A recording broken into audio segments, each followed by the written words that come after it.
Good evening, and welcome aboard Haunted Tales. Tonight we set sail into the dark side of the open sea with 10 of the most disturbing true cruise ship horror stories ever recorded. These aren't ghost stories whispered for fun. They are chilling testimonies from real passengers, crew members, and maritime witnesses who lived through terrifying moments aboard luxury liners that suddenly felt more like floating prisons. Far from land, with no escape and no one to call for help, each of these accounts reveals how quickly a dream voyage can descend into a nightmare. Every story you'll hear tonight has been pieced together through verified passenger reports, crew, logs, and maritime records to ensure what you're listening to is as authentic as it is haunting. If this is your first time here, make sure to subscribe to Haunted Tales for more true horror stories that keep you awake long after the video ends. Don't forget to hit the notification bell so you're the first to know when new nightmares surface. Now settle in and prepare yourself. Because beyond the glittering decks, endless buffets, and sparkling blue waters lies a darker truth. The ocean doesn't give back its secrets easily, and some passengers never return to shore. The Disney Cruise Line is a name synonymous with childhood wonder, bright colors, friendly mascots, fairy tale dreams. Families board expecting laughter, fireworks, and a vacation steeped in magic. But in March of 2011, aboard the Disney Wonder, as it sailed along the coast of Mexico, the carefully constructed illusion of happiness shattered. Rebecca Coriam was 24 years old, a bright, adventurous young woman from Chester, England. She worked as a youth counselor aboard the ship, someone entrusted with bringing joy and safety to the youngest of passengers. By all accounts, Rebecca was dedicated to her job, well-liked by crew members, and deeply connected to her family back home. But on the morning of March 22, 2011, she vanished. Vanished, not into a crowd, not into a darkened hallway, but into the infinite void of the Pacific Ocean. The last confirmed sighting of Rebecca was caught by a security camera at approximately 5:45 a.m. She was wearing men's clothing, loose-fitting sweatpants, a large t-shirt, and she appeared distressed. On the phone, she was visibly upset, gesturing with her free hand, pacing, her lips forming the words, "Yeah, fine." Moments later, she hung up, smoothed her hair, and walked away. That was the last time anyone saw her alive. When she didn't report for work later that morning, colleagues grew concerned. Rebecca had always been punctual. The ship was searched, cabins checked, the decks scoured. An announcement was even made over the PA system for her to come forward. But there was no response. The Disney Wonder was in international waters at the time, far from any coast, far from any help. And Rebecca, somewhere between those decks and the sea, had simply ceased to exist. The official conclusion put forth by authorities was swift, almost unnervingly so. Rebecca had been swept overboard by a rogue wave while standing on the crew pool deck. A neat, tidy explanation. One that absolved responsibility. One that turned a nightmare into an unfortunate accident. But her family and fellow crew members were unconvinced. For one thing, the crew pool deck was surrounded by high walls. The idea that she could simply be pulled overboard by a wave seemed unlikely. There was no storm that morning, no churning seas. The waters had been calm. And then there was the footage. The CCTV clip showing Rebecca's final moments raised more questions than it answered. Who had she been speaking to on the phone? Why was she distressed? Why, if this was truly an accident, had Disney been so reluctant to cooperate with investigators, restricting access to the ship and its crew? Rebecca's parents were flown to Los Angeles to meet the ship upon its return. What they encountered was chilling. Disney representatives ushered them into a conference room, played the brief CCTV clip of their daughter one single time, and then, as if checking a box, assured them that everything possible had been done. But the Coriams felt stonewalled. Their questions met silence. Crew members, they believed, had been instructed not to speak freely. The ship's logs were incomplete. Rebecca's personal belongings had been returned, but some items were missing, including her shoes. Her parents described it as walking into a scripted performance, where everyone spoke in carefully rehearsed tones, where the focus was less on truth and more on preserving Disney's reputation. The most disturbing element of Rebecca's disappearance lies not only in the mystery itself, but in the cold mechanics of maritime law. When a crime, or potential crime, occurs aboard a cruise ship, jurisdiction depends on a tangle of factors: the nationality of the ship, the location of the incident, the citizenship of the victim. In Rebecca's case, because the Disney Wonder was registered in the Bahamas, Bahamian authorities were responsible for the investigation. But only one officer ever boarded the ship. One man, briefly, attempting to piece together what had happened to a young woman lost at sea. The ship continued its voyage. New passengers boarded, never knowing what had transpired in the cabins and corridors before them. Life went on. But Rebecca did not return. As the years passed, speculation grew. Some believed Rebecca had been the victim of foul play, silenced by someone aboard the ship.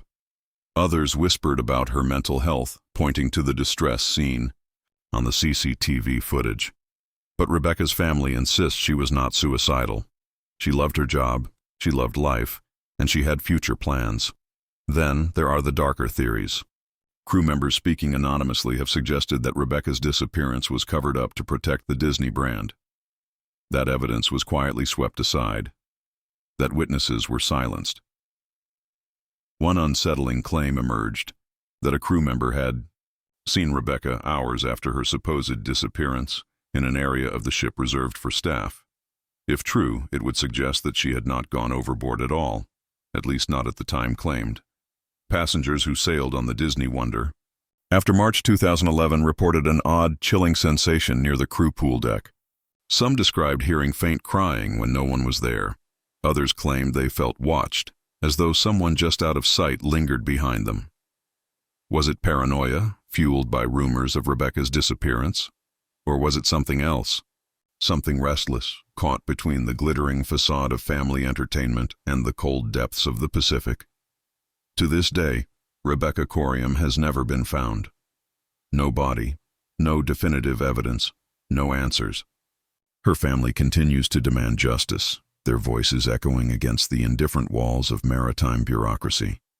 What happened to Rebecca that night remains a chilling question mark, a wound left open in the glossy surface of the cruise industry, and perhaps that is the most disturbing part. She is not alone. She is just one of countless names, passengers and crew, who vanish each year aboard these floating kingdoms, their fates swallowed whole by the sea. On the Disney Wonder, somewhere in the laughter of children and the sparkle of fireworks, there lingers a shadow, a young woman's last footsteps, a CCTV clip played only once, and the knowledge that at sea some disappearances are never meant to be solved. George Allen Smith IV was a 26-year-old man whose life on the surface appeared gilded with fortune and promise. Born into a wealthy Connecticut family, he had just married the woman of his dreams, Jennifer Hagel, in a lavish ceremony attended by family and friends. The honeymoon was to be their fairy tale voyage, a Mediterranean cruise aboard the Royal Caribbean's brilliance of the seas, where champagne glasses clinked under chandeliers, and the promise of lifelong happiness shimmered in the sea breeze.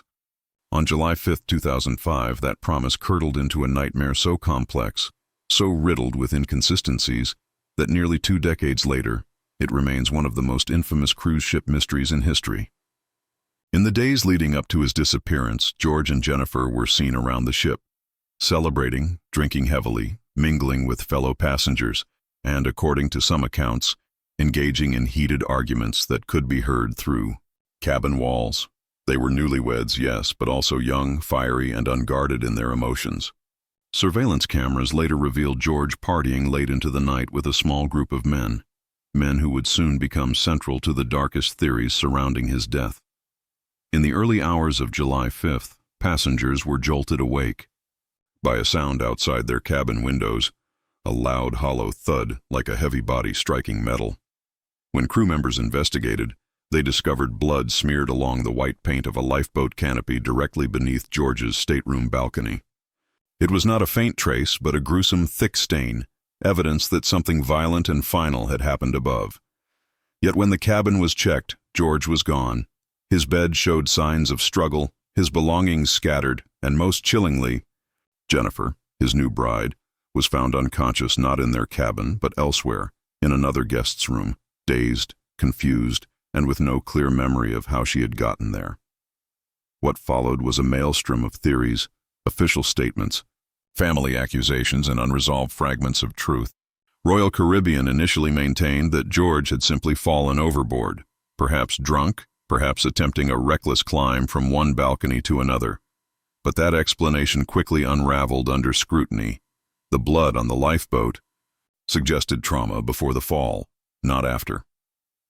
Fellow passengers later testified that George had been drinking with a group of young Russian-American men into the early morning hours, men with reputations for arrogance and aggression, and that an altercation might have taken place in the privacy of the Smiths' stateroom. Jennifer herself was questioned intensely. Some suggested she had been incapacitated by alcohol or drugs. Others whispered darker suspicions. Yet she, too, was a victim of the confusion, waking in a stranger's cabin with no memory of the hours when her husband disappeared. The investigation was immediately complicated by the ship's location, the Aegean Sea, off the coast of Turkey, where jurisdiction was fragmented among the FBI, Turkish authorities, and the flag state of the Bahamas. Evidence was not secured properly. The cabin was cleaned and reused for new passengers within days, and surveillance footage was inconsistently released, with crucial moments missing. George's family accused Royal Caribbean of a cover-up, of placing corporate reputation above truth, while Jennifer endured cruel public scrutiny as a grieving widow who had survived what she could not explain. Some witnesses later claimed to have heard thuds, voices, and even laughter near the Smiths' cabin that night, while others described men bragging about knowing what had happened to George. Yet nothing was ever proven. George's body was never recovered from the sea, and without it, speculation metastasized. Was he murdered and thrown overboard during a robbery gone wrong, his casino winnings stolen in the dark? Did he, intoxicated, stumble and fall from the balcony in a tragic accident? Or was there a more elaborate crime that the shifting tides of international law and cruise ship secrecy buried forever beneath polished decks and marketing smiles? Nearly 20 years later, the mystery endures like a cold shadow. For George's family, the absence of justice gnaws endlessly, the unanswered questions more haunting than any definitive truth. For the cruise industry, it remains a chilling reminder of how quickly paradise can turn, how one man's honeymoon became an endless abyss, and how at sea, when screams echo across the water, sometimes no one truly listens. Amy Lynn Bradley was 23 years old when she boarded Royal Caribbean's Rhapsody of the Seas with her parents, Ron and Iva, and her younger brother Brad, in March of 1998, a family holiday meant to celebrate togetherness under Caribbean skies, but which instead became one of the most chilling, unresolved cruise ship mysteries in modern history, a case that continues to haunt investigators and families alike because it carries with it not only the possibility of a tragic accident, but the horrifying suspicion of abduction and human trafficking hidden beneath the glossy marketing of cruise vacations. Amy was athletic, independent, a trained lifeguard, and an exceptional swimmer, someone so comfortable in water that the idea she could have simply slipped overboard and drowned struck those who knew her as impossible.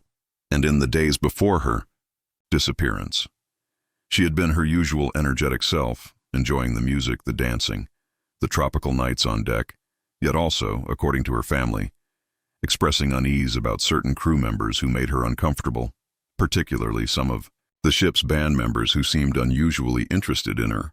On the night of March 23rd, Amy and her brother Brad had been at the ship's nightclub, socializing, drinking, and dancing with members of Blue Orchid, the resident band, where witnesses noticed Amy's interactions with the guitarist that appeared friendly but also strangely pressured, and by early morning the siblings returned to their cabin where their parents slept, after which Amy stepped out onto the balcony to smoke, her sandals, lighter, and cigarettes placed neatly by her chair.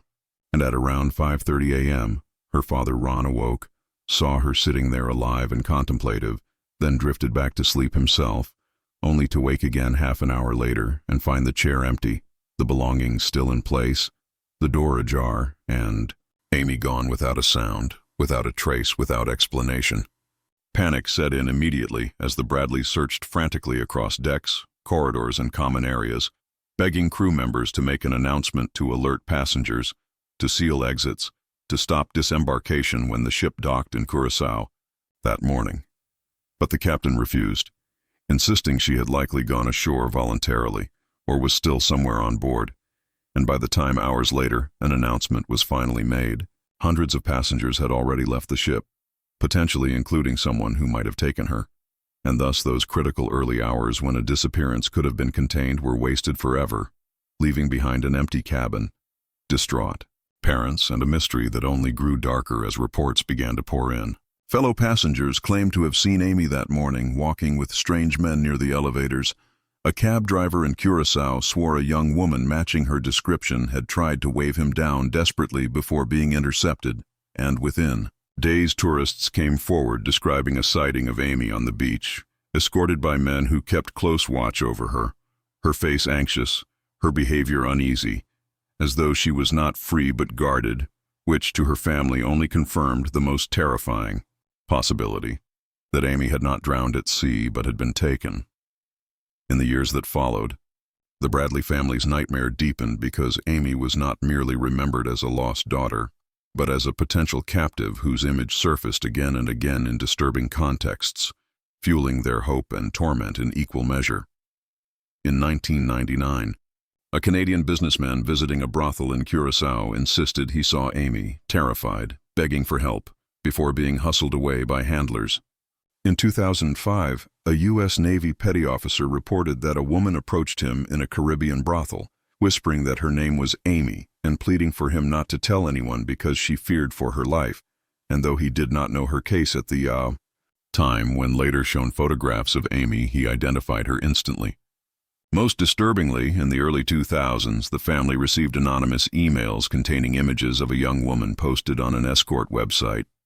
Her hair styled differently, her body posed in lingerie, her expression hollow, and FBI experts believed there was a strong resemblance, though confirmation was impossible, leaving the Bradleys in an endless purgatory of maybe and might be, their hopes sustained yet tortured by the idea that Amy had been forced into sexual slavery, trafficked through networks that thrive on secrecy and brutality, and if true, it meant that a vibrant young woman had been taken from her family's balcony into a shadowy underworld, while vacationers around her drank cocktails and danced. The FBI pursued leads, but international jurisdiction fractured everything. The ship registered in Liberia, sailing through Caribbean waters, docking in Curaçao, with American citizens involved, leaving a tangle of authorities where responsibility dissolved into bureaucracy, while Royal Caribbean itself maintained that they had acted appropriately, though the Bradleys accused them of negligence and even complicity by delaying announcements, refusing to treat the disappearance as urgent, and perhaps ignoring evidence pointing toward crew involvement. Private investigators hired by the family suggested there were crew members who knew more than they admitted, and even hinted that elements of organized crime could infiltrate ports where cruise ships dock, taking advantage of the anonymity of passengers to abduct victims who vanish into lawless spaces. Yet no definitive answers ever emerged, and the cabin where Amy last stood smoking was cleaned, reassigned, and occupied by new passengers within days, as if the ocean liner itself could erase her memory by polishing away the evidence. But for her parents and brother, life froze in that dawn when they awoke to find her chair empty, her belongings untouched. Her presence evaporated like mist into the horizon. Unlike other cases at sea where families at least receive a body, a coroner's report, a death certificate, Amy's story remained a cruel paradox. There were too many sightings to believe she drowned, too much credible testimony to dismiss. Her is gone, yet never enough proof to bring her home, and so her family still lives in limbo, chasing leads across continents, haunted by blurred photographs and whispered stories, their grief compounded by the idea that their daughter's prison was built not of steel or bars, but of secrecy and human cruelty.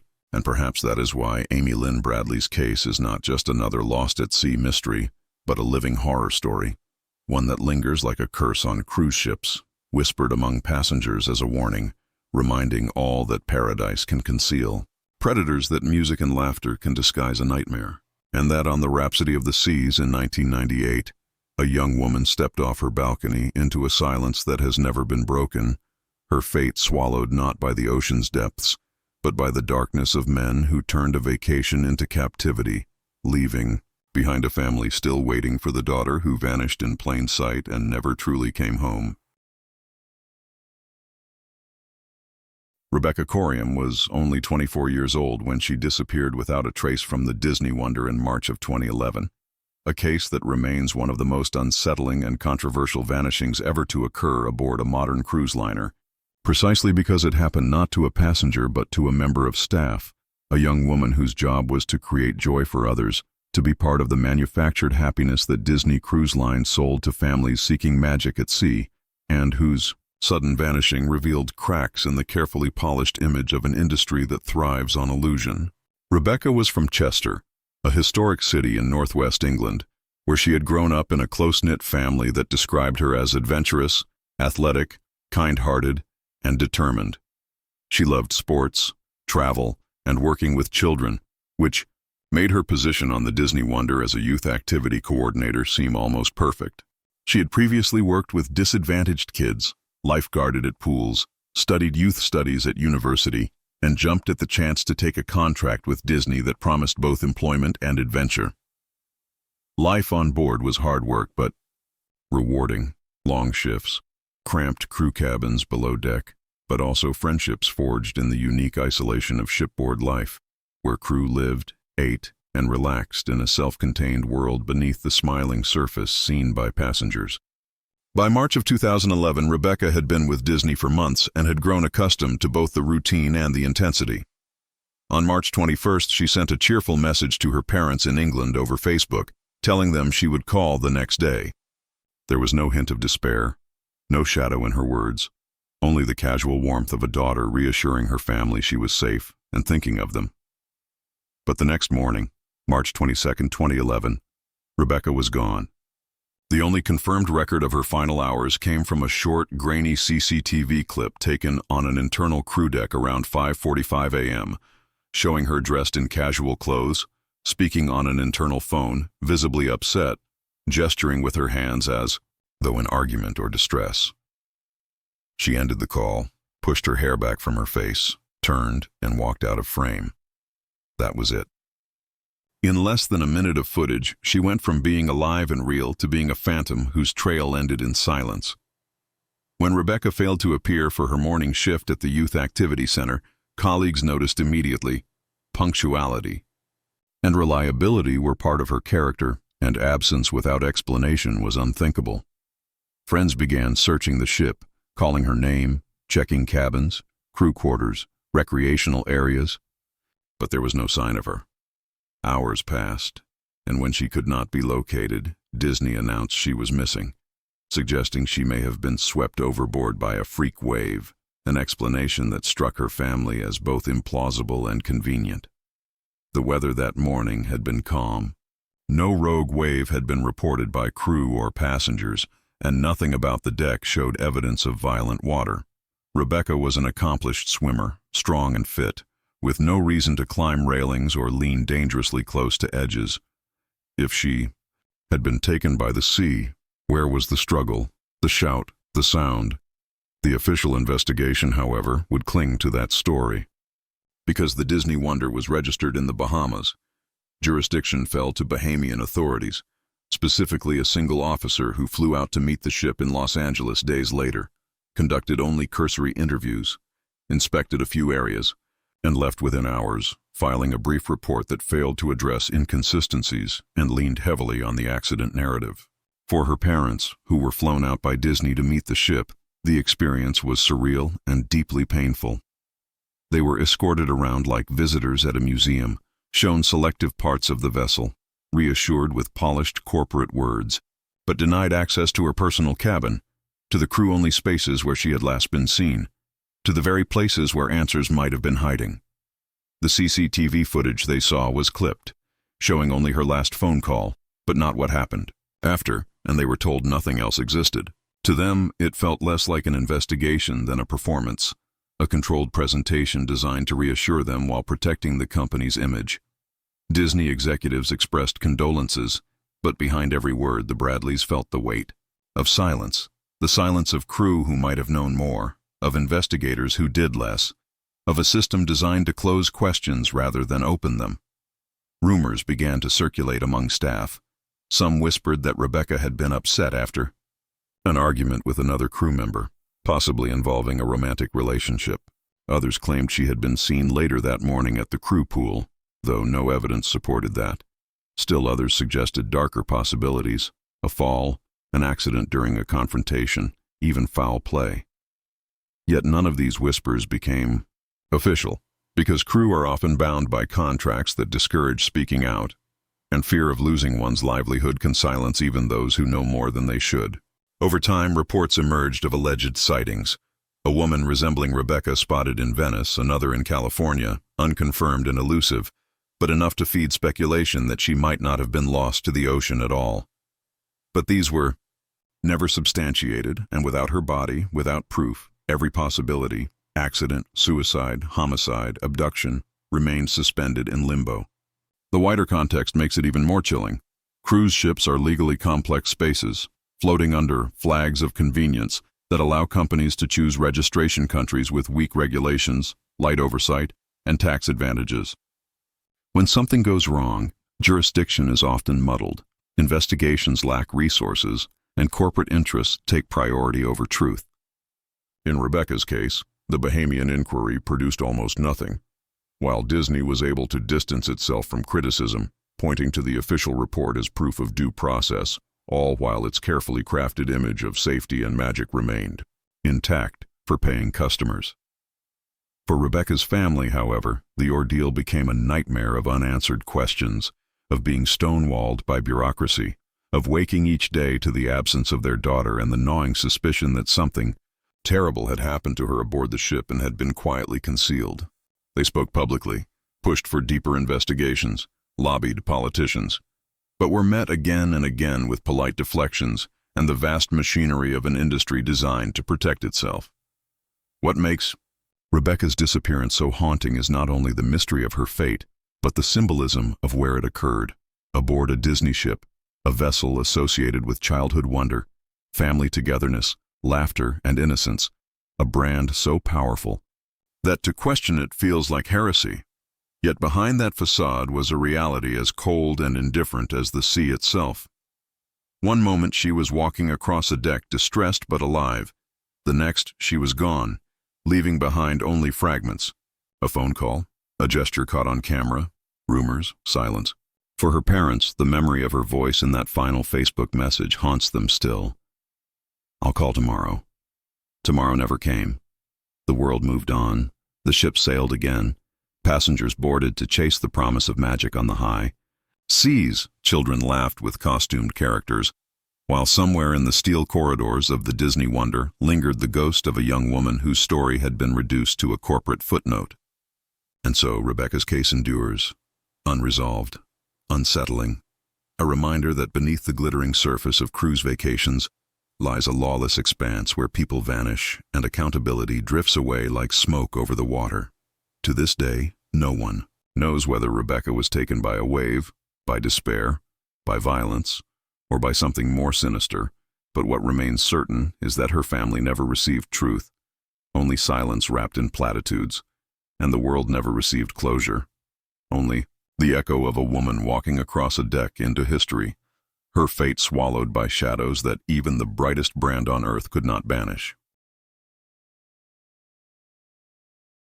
Marion Carver was a 40-year-old woman from Cambridge, Massachusetts, intelligent, private, independent, and described by her family as someone with a sharp wit and a love for literature, a mother with a teenage daughter, a woman who sometimes craved solitude and spontaneity, and in August of 2004, she made a sudden, secretive decision that would later become the foundation of one of the most damning indictments against the cruise ship industry.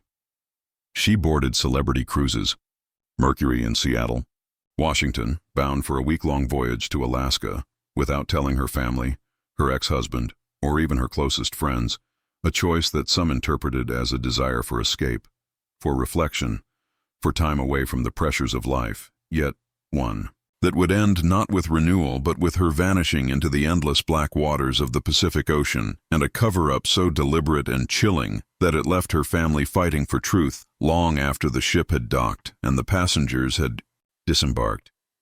She checked in quietly, boarded the ship with minimal luggage, and took a stateroom alone. For the first day or two, crew records show she ate meals, attended a safety drill, and spent time in her cabin.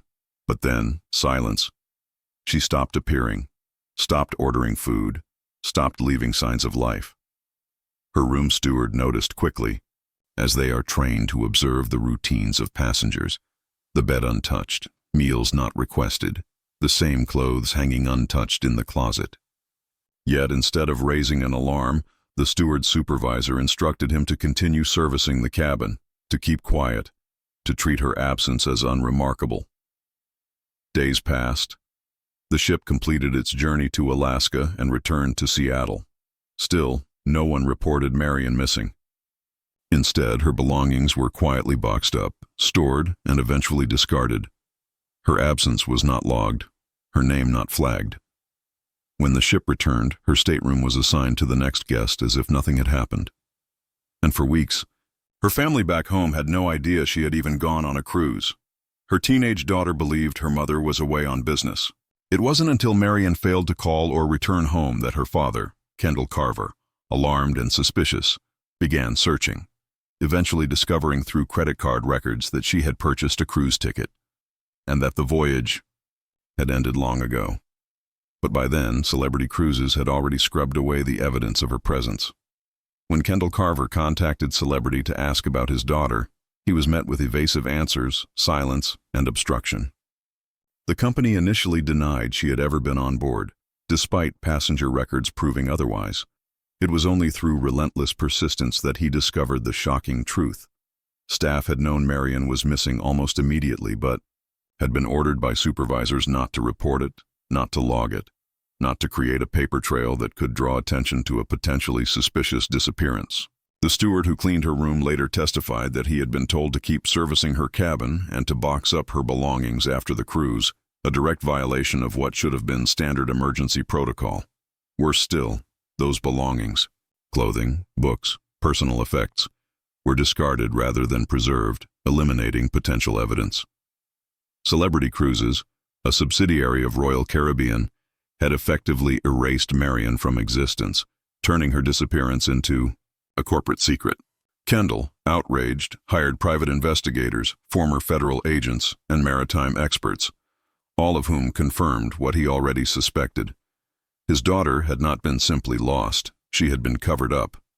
Whether she died by suicide, accident, or foul play remains unresolved.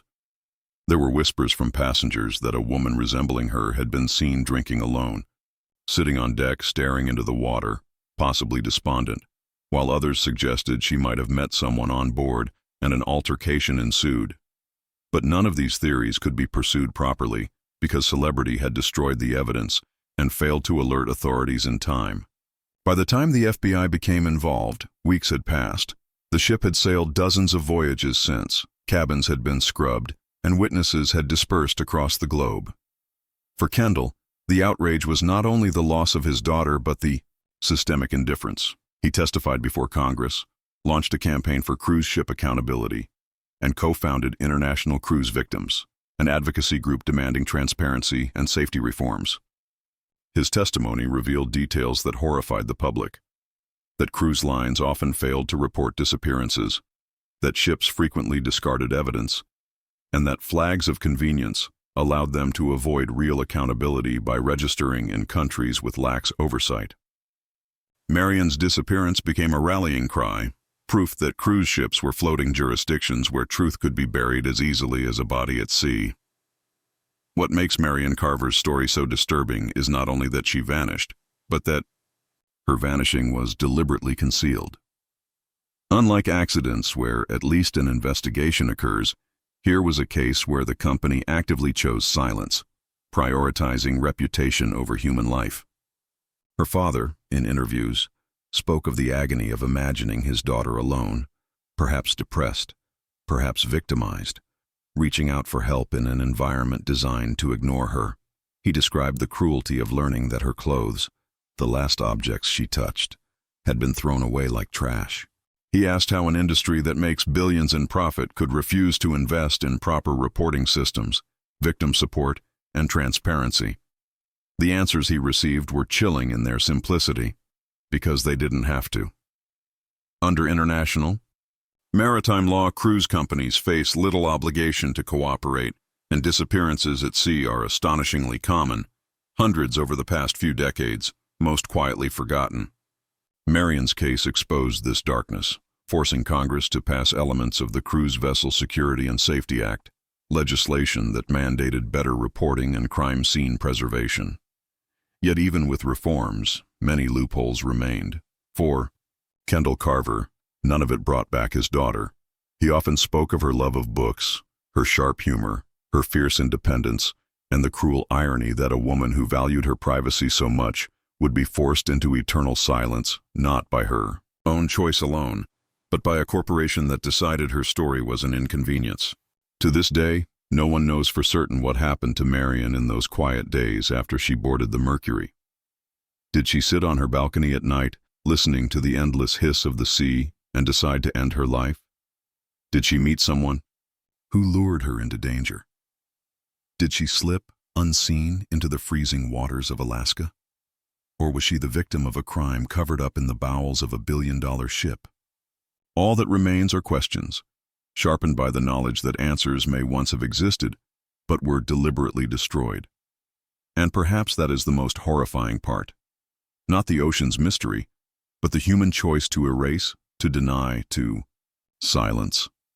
The Mercury sailed on, passengers danced, dined, and explored glaciers, unaware that one cabin carried the ghost of a woman who disappeared into both water and bureaucracy. Her father's relentless fight for justice ensured her name would not be forgotten, but justice itself remains elusive. For every wave that struck the hull on that voyage, for every light flickering in the corridor outside her stateroom, for every shadow of crew who looked the other way, Marion Carver's absence deepens, a silence that condemns not only the sea, but the industry built upon it. In the end, her story lingers like a cold wind across empty decks, a reminder that cruise ships, no matter how glittering, are places where people vanish, and where sometimes the truth is the first thing thrown overboard.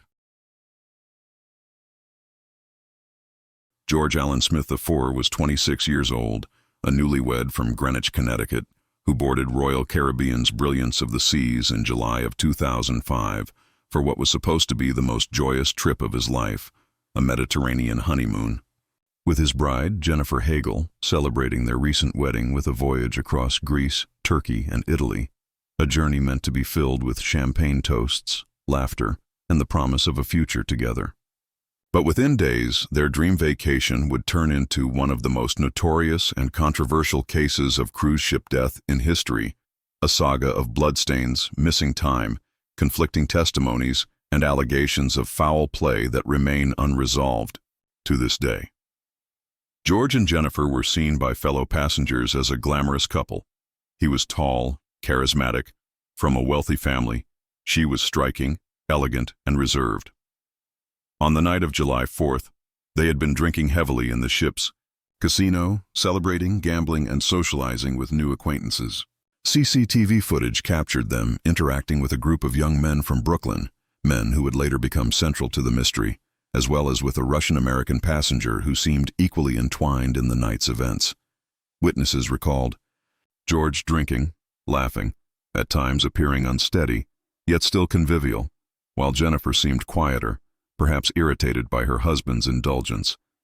By the early hours of July 5th, the couple was seen leaving the casino together, then returning briefly, then separating.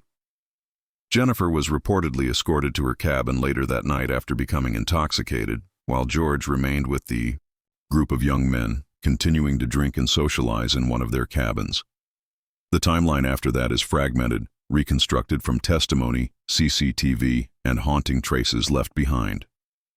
Around 4:30 a.m., passengers in nearby staterooms reported hearing loud noises, thuds, and what sounded like an argument or disturbance in the Smiths' cabin. Some said they heard male voices, laughter, even taunts. Then, silence. At approximately 4:57 a.m., security cameras recorded a large dark stain appearing on the ship's hull just below George and Jennifer's balcony, later confirmed to be blood. Crew members discovered the stain at dawn, streaming down the side of the vessel into the sea. George Smith was gone. His body was never recovered, only the grim evidence of blood on the awning of the lifeboats below, suggesting he had either fallen or been thrown from his cabin balcony. Inside the cabin, investigators found further bloodstains on the sheets and floor, overturned furniture, and signs of struggle. Yet despite these ominous clues, Royal Caribbean officials initially treated the matter as an accident, suggesting George may have drunkenly fallen overboard. To Jennifer, to George's parents, and to many observers, that explanation was outrageous. Why would there be so much blood? Why were there reports of shouting and laughter in the cabin? Why did certain key witnesses, the group of young men, last seen with George, behave suspiciously, refusing to cooperate fully with authorities? And why, once again, did the investigation fall into the black hole of maritime law? The Brilliance of the Seas was registered in Liberia, sailing in Turkish waters at the time, with an American victim, American witnesses, and multinational crew. Jurisdiction became a tangled mess, involving Turkish police, the FBI, and the ship's own security team, none of whom worked together seamlessly. Critical evidence was mishandled. The cabin was cleaned and reassigned to new passengers within days, erasing potential forensic leads. Jennifer Hagel, reeling from her husband's disappearance, faced scrutiny herself.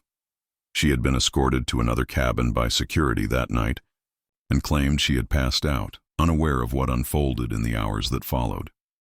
Some accused her of negligence, others of complicity, though no evidence ever supported that.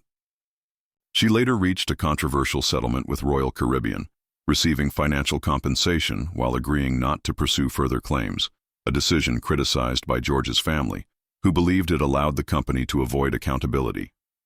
Meanwhile, rumors swirled endlessly. Some claimed George had been the victim of foul play after an altercation with the young men, possibly robbed and thrown overboard. Others suggested a drunken accident during roughhousing gone wrong. Still others whispered darker theories of deliberate murder, perhaps with sexual overtones, citing reports of excessive partying, drugs, and alcohol. The group of men involved were interrogated but never charged. They were sent home, free, their accounts conflicting and incomplete. Years later, secret FBI documents revealed that investigators had indeed considered foul play likely, with some agents believing George had been murdered and his death covered up by both individuals and the cruise line eager to avoid scandal. Yet no charges were ever filed. The haunting image of the bloodstain down the ship's white hull became the enduring symbol of the case, a visual reminder that something violent had occurred in that cabin, something that could not be explained, away as simple drunken misfortune. For George's family, the agony was twofold: the loss of their son and the endless suspicion that his death was both preventable and concealed. They described the horror of knowing that their child's body had been swallowed by the Aegean Sea, never recovered, never given a burial, leaving only photographs of his smiling face and the knowledge of his last moments being ones of terror and pain. They fought for years to keep the case alive, to pressure authorities, to hold Royal Caribbean accountable, and to demand greater transparency in cruise ship investigations. Their voices joined a growing chorus of families who had lost loved ones at sea, all telling eerily similar stories of negligence, cover-ups, and silence.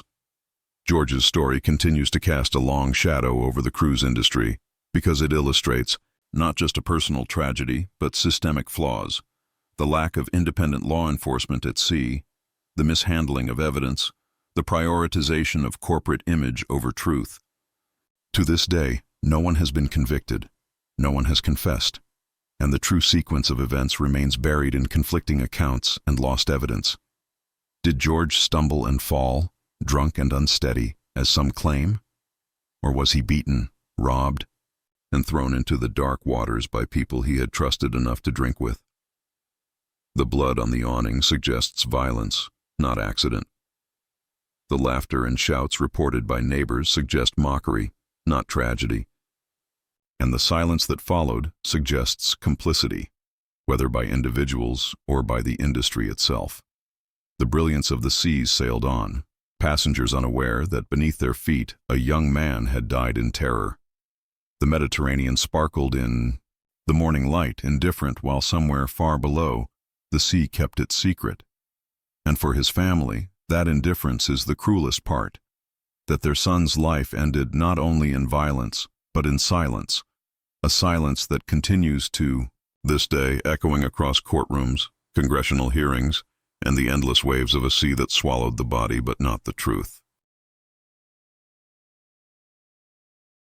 Annie Hindocha Dewani was 28 years old, a woman whose smile lit up every room she entered, born in Sweden to a Ugandan Indian family that had fled political unrest decades earlier, raised in a close-knit household where ambition and tradition intertwined, and by 2010 she had become engaged to Shrien Dewani, a wealthy British businessman, in what seemed to outsiders like a fairy tale match that would unite two prosperous families in a lavish wedding followed by a romantic honeymoon across South Africa and beyond. But instead of love and new beginnings, Annie's story ended in violence, betrayal, and one of the most infamous cases involving newlyweds in modern times, a case that touched the cruise ship industry only tangentially, but nonetheless exposed, again, how journeys of pleasure can descend into horror. The newlyweds had begun their trip in South Africa, where they visited game reserves, luxury lodges, and planned excursions that would later include a leg on the MSC Opera, a ship carrying thousands of passengers along the African coast. But on November 13, 2010, before their cruise leg began, tragedy struck in Cape Town when Annie was shot and killed during what was first described as a carjacking in the township of Gugulethu. Her body later found in the back seat of a taxi while her husband escaped unharmed. The story made international headlines. A glamorous couple on honeymoon ambushed in a notorious crime-ridden area, the bride killed, the groom traumatized. South African police initially portrayed it as a random act of violence, yet within days, suspicions grew. Why had the couple ventured into such a dangerous neighborhood late at night? Why was Shrien unharmed while Annie, and only Annie, was executed with a single gunshot wound? And why did the narrative begin to shift as taxi drivers and intermediaries came forward with claims of conspiracy? Investigators soon uncovered evidence suggesting the hijacking had not been random but orchestrated, allegedly with Shrien Dewani's involvement. Cell phone records, testimony from accomplices, and financial trails hinted at a murder-for-hire plot, though Shrien denied all allegations, insisting he had been as much a victim as Annie. The case became a media circus. In South Africa, it was treated as a national scandal, exposing not only violent crime but issues of corruption, race, and wealth. In the UK, it became a tabloid obsession, with every photograph of the beautiful bride turned into an emblem of innocence destroyed, while her husband's every movement was scrutinized for guilt. As the trial unfolded years later, with extraditions, delays, and conflicting testimony, Annie's death was framed as both a personal tragedy and a cultural flashpoint. And though her story did not end on the MSC Opera itself, her family later revealed that the couple's honeymoon itinerary had included a leg aboard the cruise ship, plans that never materialized because she never made it past Cape Town alive. For her parents and siblings, the knowledge that she had boarded planes, hotels, and was meant to board a ship to sail off into a new chapter of her life, only to have it cut short by betrayal, remains unbearable. They described Annie as trusting, eager to embrace new experiences, a woman who had been excited about her marriage and the adventure of travel, who had told friends she couldn't wait to see the world with the man she loved. Instead, she ended her life alone, terrified in the back of a car, her husband accused of arranging her execution.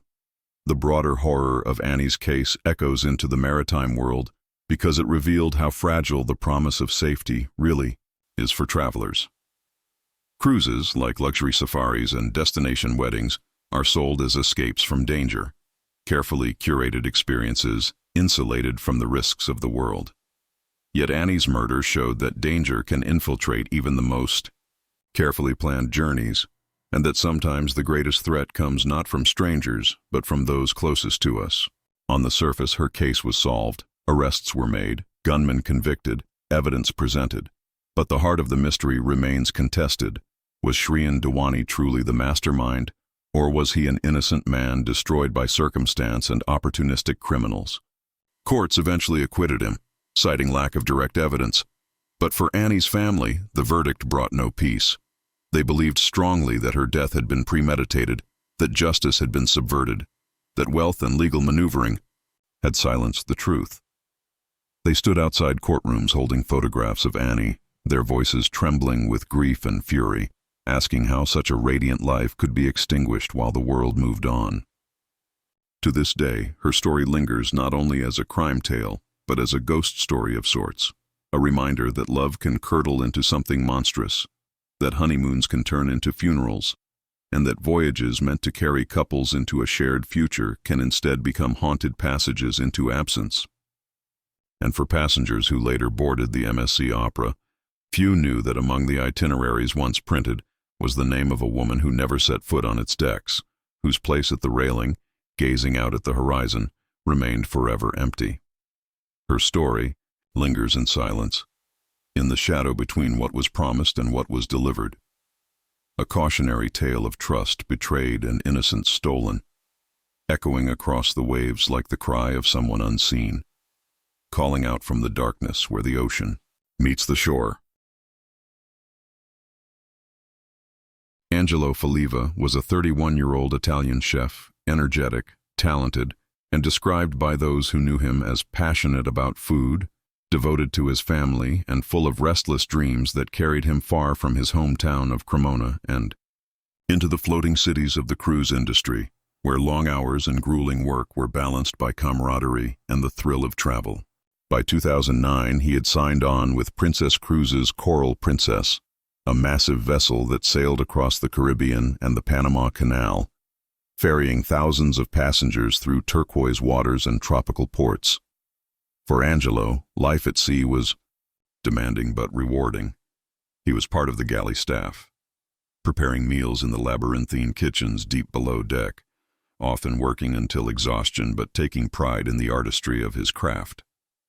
On November 25, 2009, as the ship sailed between Aruba and Cartagena, Angelo was last seen by colleagues around midday, working in the galley and later spotted heading toward a staff dining area. He was cheerful, laughing, making plans to call his sister the following day. Then, without warning, he disappeared. He never clocked in for his next shift, never returned to his cabin, and when crew began searching, his uniform, personal items, and ID remained untouched in his quarters, as if he had simply stepped out for a moment and evaporated. The alarm was raised, but the ship did not turn back. Instead, a perfunctory search was conducted on board, announcements made, and then silence. Angelo was gone. No body was ever found, no clear explanation offered. His family was informed days later, blindsided by the news that their son, brother, and friend had been lost at sea, an expression that concealed more than it revealed.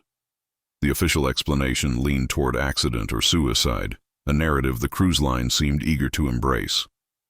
But for Angelo's sister Chiara and his parents, that theory was unthinkable. Angelo had been in good spirits, talking about future plans, looking forward to coming home. He had no history of depression, no reason to vanish voluntarily. And, even if he had fallen overboard, where was the evidence? Cruise ships are covered in cameras, particularly in staff areas, yet no footage of Angelo's final moments was ever released, with the company insisting none existed. Witnesses among the crew whispered of strange inconsistencies, that the area where he was last seen was near a restricted deck with limited surveillance, that he had reportedly been seen in the company of others before disappearing, that security protocols seemed deliberately lax in his case. His family pressed for answers, but because the Coral Princess was registered in Bermuda, the investigation fell under Bermudian authorities, who lacked resources and jurisdictional will. The FBI declined to take the lead, citing the absence of an American victim. As a result, the investigation stagnated.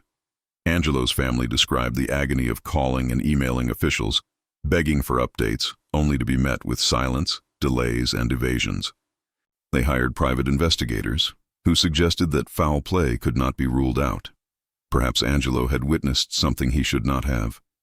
Perhaps he had clashed with another crew member. Perhaps he had been silenced. Without a body, without records, without cooperation, the truth remained beyond reach. What makes Angelo's disappearance so chilling is not just the personal tragedy, but the eerie familiarity of the pattern. A crew member vanishes, a company minimizes, an investigation falters, and a family is left to grieve in the dark. His sister became his fiercest advocate, speaking publicly about the lack of accountability in the cruise industry, describing how her brother had been treated as expendable, his life reduced to an inconvenience for a billion-dollar corporation. She spoke of calling Princess Cruises for answers and being told vague reassurances, platitudes, even misleading information. She described how officials suggested suicide without evidence, how belongings were handled carelessly, how critical hours were wasted. And through her voice, Angelo's story joined a larger chorus of missing persons cases at sea, each one echoing the same themes of negligence, concealment, and silence. For the passengers aboard the Coral Princess that week, few realized that a ghost now walked its decks, that below their fine dining and entertainment a family was being destroyed by absence. The kitchens that Angelo once filled with laughter became quiet, his station empty, his knives left untouched. To this day, his disappearance remains unresolved, a wound for his family, a stain on the industry, a reminder that cruise ships are places where lives can be erased as easily as chalk on a blackboard. Did he fall? Did he jump? Or was he pushed? No one knows. What is known is that somewhere between Aruba and Colombia, under a burning tropical sun, a young man vanished into nothing, leaving behind only questions and grief. And as the Coral Princess sailed on, as passengers drank cocktails and watched sunsets, the silence grew louder, a silence that still cries out for justice.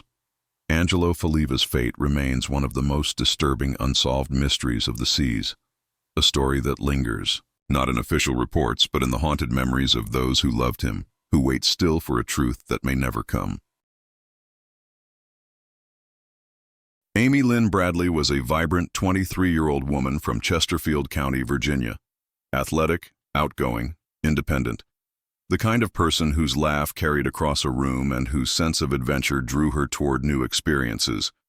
Yet she was also cautious, protective of her boundaries and wary of strangers, qualities that make her vanishing aboard Royal Caribbean's Rhapsody of the Seas in March of 1998, one of the most chilling and perplexing cruise ship mysteries in history. She had boarded the vessel with her parents, Ron and Iva, and her younger brother, Brad, sailing on a week-long Caribbean vacation meant to be a celebratory escape, a chance for the Bradley family to unwind together in turquoise waters and sunlit ports. The first days of the cruise unfolded with the usual rhythm, lounging on deck chairs, eating buffet meals, joining entertainment events. Amy was seen laughing with her brother, talking with her parents, enjoying the music and dancing. But even then, there were undercurrents. Crew members reportedly paid her an unusual amount of attention, particularly the ship's band, known as Blue Orchid, whose members Amy had chatted with. Witnesses would later recall the intensity of some of those interactions, how one band member seemed especially interested in her, even making comments to others that felt possessive. On the night of March 23rd, after a night of socializing, dancing, and drinking with Brad and other passengers, Amy returned to the family's stateroom in the early hours of the morning. Sometime around 5:30 a.m., Brad recalled seeing her out on the balcony, smoking a cigarette, staring at the horizon as the ship approached Curaçao. He went back to sleep. When the family awoke later that morning, Amy was gone. Her shoes were still in the cabin, her cigarettes and lighter on the balcony. Table, her bed untouched. She had vanished, as if plucked from existence in the narrow window of dawn. The ship initially announced a routine man overboard alert, suggesting Amy had either accidentally fallen or chosen to jump. But the Bradley family immediately rejected that narrative. Amy was a strong swimmer, a trained lifeguard, someone who feared the ocean's unpredictability, and had confided to her parents that she did not like the idea of open water. More importantly, there was no evidence she had gone overboard. No one saw or heard a fall. And almost immediately, disturbing details began to surface. Several passengers recalled seeing Amy later that same morning, after her supposed disappearance. One claimed she was riding in an elevator with a member of the ship's band. Another insisted they saw her walking toward the disco lounge. Even more chilling, staff reported that crew members had commented casually about Amy's looks and presence, and some passengers noted that the crew seemed unusually interested in her movements. The Bradleys begged the captain to halt the ship to prevent passengers from disembarking in Curaçao until a full search could be conducted, but their pleas were ignored. Within hours, hundreds of passengers and crew poured off the rhapsody of the seas into the island, any potential abductors free to vanish into the crowds. By the time local authorities were contacted, precious hours had been lost. Over the following months and years, sightings of Amy Lynn Bradley would emerge across the Caribbean, fueling one of the most unsettling possibilities, that she had not fallen at all but had been kidnapped, trafficked, forced into a life of exploitation far from her family's reach. Tourists reported seeing a woman resembling Amy on Curaçao, in hotels, in brothels, on beaches. One Canadian businessman swore he saw her in a brothel in 1999, where she allegedly begged him for help, telling him her name was Amy and pleading not to be reported because her captors would kill her. Navy personnel later claimed to have seen a woman matching her description on a Caribbean beach, accompanied by men who watched her closely. Each account, though unverified, pointed to the horrifying possibility that Amy had been taken alive, smuggled into the underworld of human trafficking, her life stolen not by the sea, but by predators who operate in the shadows of global tourism. Her family clung to these accounts, desperate for answers, spending years chasing leads, hiring private investigators, even appearing on television programs like America's Most Wanted. They received photographs, tips, phone calls, but each one led to dead ends or unresolved questions. In 2005, investigators received an email containing a photograph of a woman named Jazz, a known victim of sex trafficking whose resemblance to Amy was uncanny. The same eyes, the same build, the same distinctive features. The photograph showed her scantily dressed on a bed, looking hollow-eyed and afraid. Experts were divided. Some said it was her, others could not confirm. For the Bradleys, it was another torment, another almost answer that slipped away. The horror of Amy's case lies not only in her disappearance, but in the broader systems that failed her. Cruise lines, bound by profit and reputation, minimized the situation, failed to secure the ship, failed to treat her disappearance as a potential crime. The rhapsody of the seas continued its voyage, entertainment ongoing, as if nothing had happened, while a young woman's life hung in the balance. Authorities were fragmented, with the ship registered in Liberia, the disappearance occurring in international waters, and U.S., Curaçaoan, and maritime agencies all claiming limited jurisdiction. By the time the FBI became involved, the trail was cold. For the Bradleys, the nightmare never ended. They described lying awake at night, imagining Amy alive somewhere, trapped, calling out for them. They recalled her last conversations, her laughter, the ordinariness of their last night together, and they spoke bitterly of the cruise industry's failures, how their daughter was treated as disposable, how her case was minimized, how no one took responsibility. Amy's disappearance became one of the defining cases cited by advocates for cruise ship accountability, proof that passengers could be abducted, trafficked, or vanish without consequence, and that corporations would shield themselves from blame. To this day, Amy Lynn Bradley has never been found. Her family lives with the agony of ambiguity. Is she alive somewhere, enslaved, or did she die long ago, her body hidden by captors who profit from human misery? Every sighting, every rumor, every photograph keeps hope alive but also prolongs the torment. Her case is a ghost story of modern tourism, a reminder that the boundaries between paradise and nightmare are paper-thin. Passengers boarding cruise ships imagine safety, luxury, and escape, but Amy's story reveals a darker truth, that within those floating cities are vulnerabilities, predatory networks, and blind spots where people can vanish forever. Her name is spoken in advocacy groups, in congressional hearings, in documentaries, each time as both warning and lament. For travelers gazing out at the horizon from a cruise ship balcony, the story of Amy Lynn Bradley lingers like a whisper in the wind, a reminder that not all who disappear at sea are claimed by the ocean, and that sometimes the true monsters are not waves or storms, but the people who walk beside us, unseen until it is too late. And so her story endures, unresolved, a chilling echo of a young woman's laughter silenced, a family's love unanswered, and a truth swallowed not by the sea but by silence itself, leaving behind only haunting questions and the endless ache of absence. Marion Carver was a 40-year-old woman from Cambridge, Massachusetts, the daughter of a retired politician, a devoted mother, a woman described as intelligent, independent, and quietly strong, who in August of 2004 made a decision that even her closest family members didn't know about, to book a solo cabin aboard Celebrity Cruises Mercury for a week-long voyage from Seattle through Alaska's Inside Passage. She told no one, not her father, not her daughter, not her friends, leaving only a faint digital trail of her reservation, as if she wanted this trip to be her private escape, a time to think, to breathe, perhaps to sort through the complexities of her life. But whatever reasons she carried into her cabin on that ship, Marion would never be seen again. When the Mercury returned to port on August 15th, her stateroom was empty. Her belongings were neatly arranged, clothes folded, the bed made.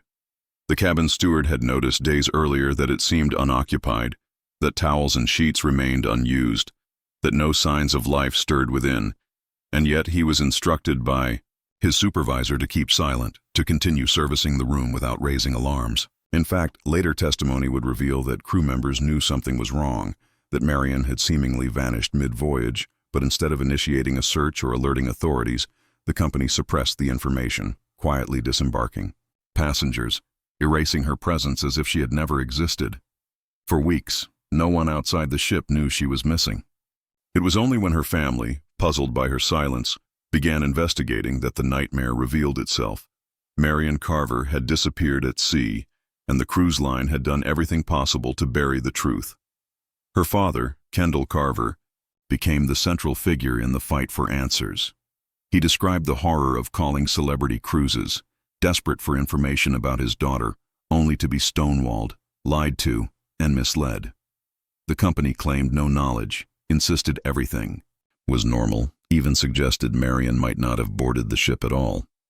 But through persistence, Kendall uncovered shocking facts: that Marion's cabin steward had indeed reported her absence, that supervisors had instructed him to falsify records, that her belongings had been boxed up and stored rather than turned over to authorities, and that no one had ever contacted the FBI or Coast Guard about her disappearance. For Kendall, it was not only the loss of his daughter, but the monstrous realization that a billion-dollar corporation had treated her life as an inconvenience, something to be hidden to avoid bad publicity. He hired private investigators, subpoenaed documents, forced testimonies, and what emerged was a damning picture of negligence and cover-up.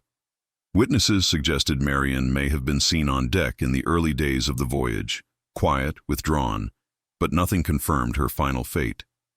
Some speculated suicide, citing her secrecy in booking the trip and possible depression. Others suspected foul play, pointing to the culture of silence aboard cruise ships, the potential for crew misconduct, and the fact that no serious investigation had ever been done. Without evidence, without a body, without cooperation, the truth remained buried in the icy waters of Alaska. What made Marion's case so uniquely haunting was not only the personal tragedy, but the systemic rot it revealed. Kendall Carver refused to let his daughter's memory be erased. He launched a crusade for accountability, co-founding the International Cruise Victims Association, uniting families across the world who had lost loved ones at sea under similarly mysterious and negligent circumstances. He testified before Congress, describing in detail how Celebrity Cruises had concealed his daughter's disappearance, how cruise lines routinely avoided reporting crimes, how they exploited loopholes of international maritime law to escape responsibility. His voice trembled but never wavered as he told lawmakers how he had been forced to imagine his daughter's final moments alone, her life extinguished while the ship sailed on as though nothing had happened.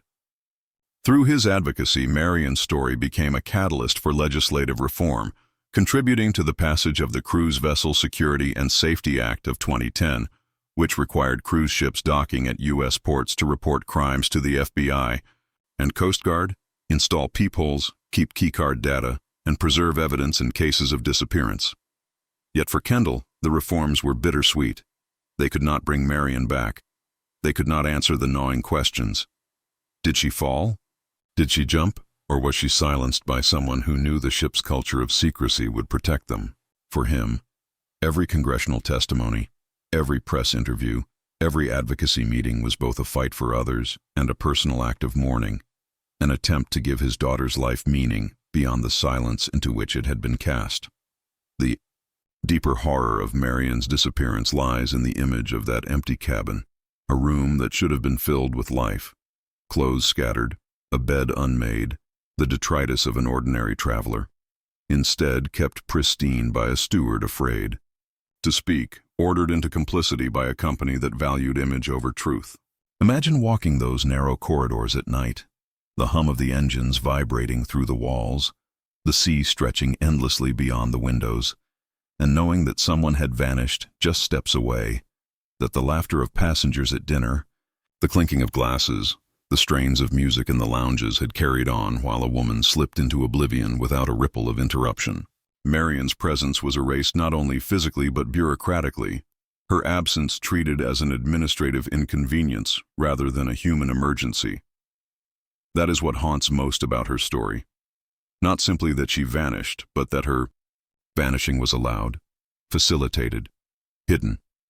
And in that silence, in that cover-up, is the echo of countless others, crew members, passengers, loved ones, whose disappearances have been met not with urgency, but with denial.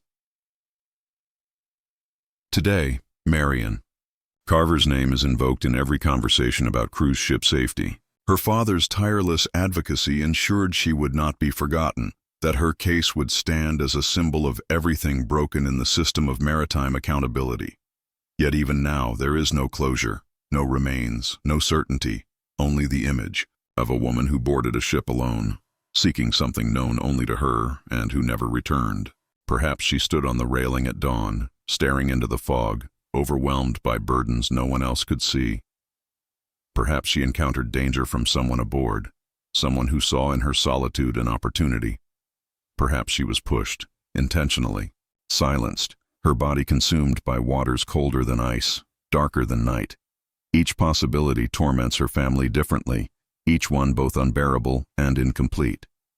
For passengers stepping aboard cruise ships today, the story of Marion Carver lingers in the shadows. A reminder that not all cabins empty themselves by chance, that sometimes silence is the loudest evidence of all, and that behind the glamour of luxury voyages lies the possibility of disappearance, cover-up, and grief that never ends. Marion's fate remains unsolved, but her story, carried forward by her father's relentless fight, ensures that the industry can never entirely wash away the bloodstains of its negligence, no matter how calm the seas or how bright the brochures.